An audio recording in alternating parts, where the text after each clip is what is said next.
Сәлем, менің каналыма қош келдіңіз. Бүгін бізде өзгешелеу видео, яғни алдыңғы апталарда мен Астана қаласына барған болатынмын. Ондағы басты жұмысым Аяжан деген қыздан құлпынайды, шоколадта құлпынай жасап үйрену болатын, яғни клубника в шоколаде. Өзім соны қатты қызығып, сол іске істеп көргім келді. Сондықтан Астанаға барып мастер-класс өтіп келдім.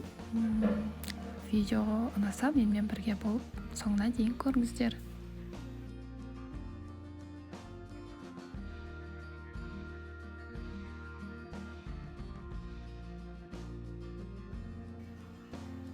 Мастер-класс бірнеше күн өттік. Маған қатты ұнады. Аяжан өте жақсы түсіндірді, қалай жасау керек, қалай болады. Барлығын өз қолымызбен жасап көрдік. Шоколадты өте қызықты іс екен, және маған ұнағанына өзім де қатты қуандым. Басында менікі емес пе, қалай болады деген сияқты қорқыныш болатын. Сонымен маған қатты ұнады. Клубника в шоколаде осылай жасалады екен, қыр-сырын үйрендік деген сияқты. Осындай жаңалықтар сізге. Қазір мен Instagram парақшамды белгілеп кетемін. Егер ұнаса, менің каналыма, Instagram парақшама тіркеліп кетіңіздер, мені қолдап кетіңіздер. Көп рахмет.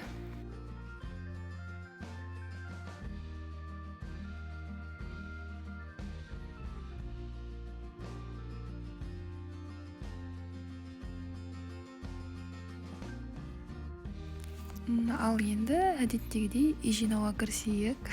Бұл менде ас үй өте қатты шашылып кетті. Қазір барлығын бірігіп жинап алайық.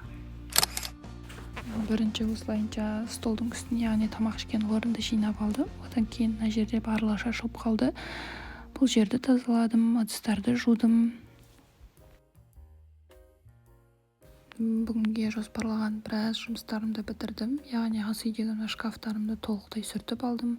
Тамақ пісіріп орнын жинадым.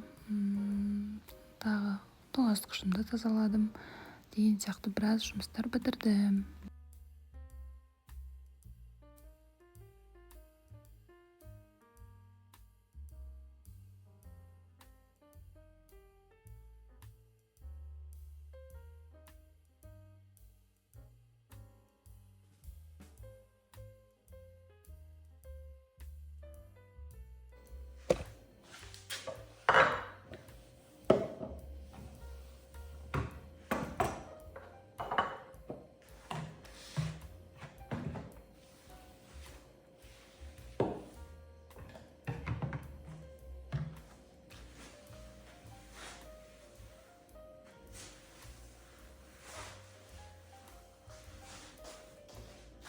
Және бүгіндікке қалған соңғы шаруалар, жұмыстар, яғни бұл микроволновка мен пешті, газовканың астын, яғни сүртіп алу. Балалардың саусағының ізі қара болғандықтан қатты түседі. Күнмен ол өте қатты көрінеді.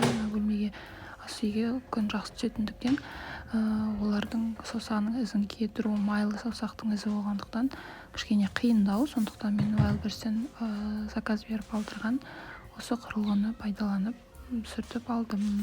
Сонымен қатар тоңазытқыштың да сыртын сүртіп аламын деп шештім. Балалар бұл жерде де қатты ластаған екен. Және екі ортасы, шкаф пен тоңазытқыштың ортасында да балалардың саусақ іздері, оны да сүртіп алдым.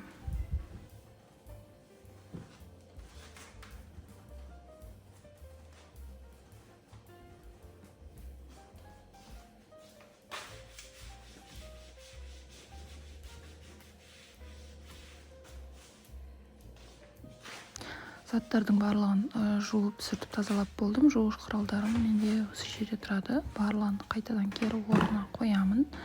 Және енді жерді тазалау ғана қалды. Яғни шаңсорғышпен суырып, бөлмені қазір еден жуып шығамын.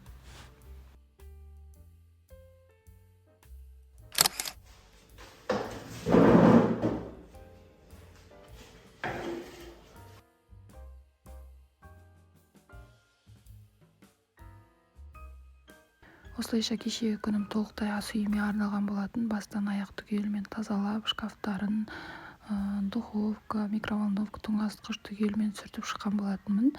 барлығы тап-таза болды, көңілімнен шықты. Видео ұнаса менің каналымды қолдап лайк басып каналға тіркелуді ұмытпаңыздар. Көп рахмет.